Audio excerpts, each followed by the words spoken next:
देश की राजधानी दिल्ली में यूं तो सुरक्षा इंतजामों को लेकर बड़े बड़े दावे करती हुई दिल्ली पुलिस नज़र आती है, लेकिन अगर बात की जाए कुछ इलाकों की तो दिल्ली के कुछ ऐसे इलाके हैं जहां पर बदमाशों में पुलिस का बिल्कुल भी खौफ नहीं है। हैरानी इस बात की है कि दिल्ली के इन इलाकों में हथियार लहराते हुए बदमाश आमतौर पर देखे जाते हैं। सवाल बहुत बड़े बड़े हैं कि आखिर ये हथियार दिल्ली में कहाँ से आ रहे हैं और इन लोगों के पास कैसे पहुँच जाते हैं। लेकिन सबसे ज़्यादा हैरान करने वाली बात यह है कि किस तरह से राजधानी दिल्ली में एक किराना शॉप पर दिन दहाड़े लूट की जाती है। दिन दहाड़े एक किराना शॉप में तकरीबन 6 से लेकर 8 लोग घुसते हैं, हथियार दिखाते हैं और तुरंत जितने भी पैसे दुकानदार के पास होते हैं उससे छीनते हैं और लेकर फरार हो जाते हैं। घटना राजधानी दिल्ली के सुल्तानपुरी इलाके की है। सुल्तानपुरी इलाके में दिन के उजाले में जिस वक्त मार्केट में भीड़ भाड़ थी, उस वक्त तकरीबन 6 से 8 लोग एक दुकान में घुसते हैं और हथियार दिखाते हुए, जिनमें चाकू और एक कट्टा भी नज़र आ रहा है, एक दुकानदार से उससे सारे पैसे छीन लेते हैं। और हैरानी इस बात की रही कि इन बदमाशों में बिल्कुल भी किसी का खौफ नहीं है। और सबसे ज़्यादा हैरानी की बात यह है कि इनकी तादाद इतनी ज़्यादा होती है कि अगर लोग वहाँ के स्थानीय चाहें भी तो इन्हें काबू करने में किसी भी तरह से कामयाब नहीं हो सकते। सोचिए, आपके सामने एक दुकानदार को 8 लोग लूट रहे हों, आप किस तरह से विरोध कर सकते हैं।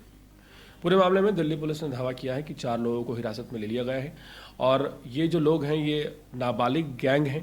नाबालिग गैंग दिल्ली में कई इलाकों में सक्रिय है, जो लूटपाट की वारदात को अंजाम देती है और तमाम तरह के अपराधों में शामिल रहती है। दिल्ली पुलिस ने यह दावा किया है कि जब इन लोगों से पूछताछ की गई तो इनमें से किसी ने बताया कि इन लोगों को मनाली घूमने जाना था, इसलिए उन्होंने ये वारदात की। हाल फिलहाल पुलिस इन्वेस्टिगेशन कर रही है, लेकिन जो ये घटना राजधानी दिल्ली के सुल्तानपुरी से सामने आई है, ये रोंगटे खड़े कर देने वाली है। ये कोई पाकिस्तान का पिछड़ा हुआ इलाका नहीं है, यह भारत की राजधानी दिल्ली है, जहां दिन दहाड़े एक दुकान में 6 से 8 लोग घुस जाते हैं और हथियारों के दम पर एक दुकानदार को लूट कर ले जाते हैं। पूरे मामले में पुलिस की इन्वेस्टिगेशन आगे जारी है, लेकिन सवाल यह है कि आए दिन दिल्ली में ये जो नाबालिग गैंग है, ये किस तरह से सक्रिय हो जाते हैं और इन पर तमाम आपराधिक मुकदमे होने के बावजूद ये बार बार क्यों छूट जाते हैं। और दिल्ली में बढ़ते अपराध की एक बड़ी वजह ये लोग हैं, इनके सरगना क्यों नहीं पकड़े जाते, इस पर भी एक बड़ा प्रश्न खड़ा होता है। आपको बता दें कि जिस तरह से इन नाबालिग गैंग ने खुलासा किया है कि इन्हें घूमने जाना था, इन्होंने दुकान लूट ली। सोचिए, इन्हें अगर ज़्यादा पैसे की ज़रूरत पड़ी तो ये हमारे शहर में किस तरह का कोहराम मचा सकते हैं।